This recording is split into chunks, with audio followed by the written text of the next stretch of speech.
Goeiedag en welkom by Royal Talk en ons begin met 'n splinternuwe reeks dieper in disippelskap en vandag gaan ons 'n bietjie praat oor wat is dit om 'n disipel te wees.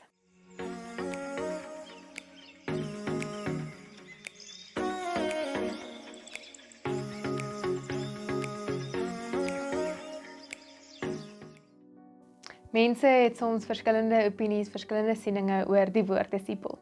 Baie keer is daar 'n mispersepsie of 'n wanindruk as dit kom by die woord disipel. Ons hoor die woord en ons dink maar, joh, om 'n disipel te wees, moet ek die Bybel uit my kop uitken of as ek 'n disipel is, beteken dit ek moet iewers in Afrika 'n uitreik gaan doen of ek moet betrokke raak of ek moet sendelingswerk gaan doen of ons dink eintlik aan die woord disipel as 'n super Christen. Ek moet elke week in die kerk wees of ek moet op by soveel plekke betrokke wees en dit moet my hele lewe oorneem. Maar om 'n disipel te wees is doeteenvoudig om 'n leerling te wees. Dit is wat die woord beteken, om 'n leerling te wees of om 'n volgeling te wees. En as ek en jy werklik disipels van Jesus is, beteken dit om hom te ken, om meer en meer soos hy te word, om onsself meer en meer in sy beeld en gelykenis in te vorm. En Jesus roep my en jou. Dis iets 'n opdrag wat hy aan elkeen van ons gee om 'n disipel te wees, maar ook om disipels te gaan maak. En ons lees hierdie opdrag, dis die heel laaste opdrag wat Jesus gee voordat hy hemel toe gaan in Matteus 28 vers 19 tot 20. Dit sê: "Gaan dan na al die nasies toe en maak die mense my disipels. Doop hulle in die naam van die Vader en die Seun en die Heilige Gees en leer hulle om alles te onderhou wat ek julle beveel het. En onthou, ek is by julle tot aan die volëinding van die wêreld."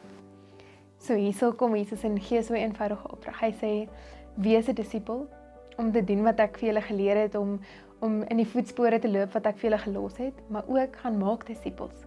Gaan vertel mense die goeie nuus, gaan verkondig my woord en gaan vertel getuienisse.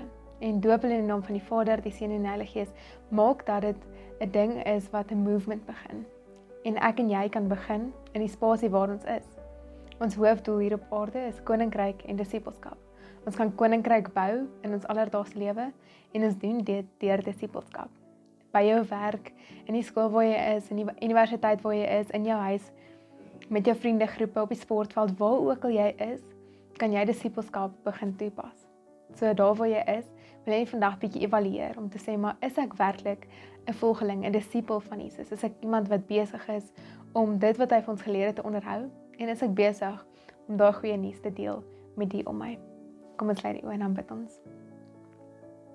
Here, baie dankie dat U hierdie groot voorreg eintlik vir ons gee, om deel te kan wees van U koninkryk, om deel te kan wees, om te bou aan iets soveel groter as onsself, om purpose te hê in dit wat U ons create het om te doen hier op aarde. Here, en partykeer is dit so intimiderend en ons het so groot wanpersepsie van wat dit beteken om 'n disipel te wees en die vyand kan ons so vinnig kom oortuig dat ons nie goed genoeg is nie of dat ons nie genoeg weet nie.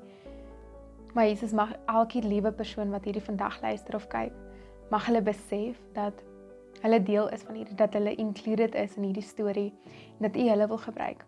Dat U wil hê dat hulle saam met U moet stap en dat hulle ook kan nog disipels gaan maak. Here, dankie dat U ons roep, dankie dat U ons gebruik, al het U ons nie nodig nie, en dat ons kan deel wees van U storie en U plan. Ek bid dit alles in Jesus naam. Amen.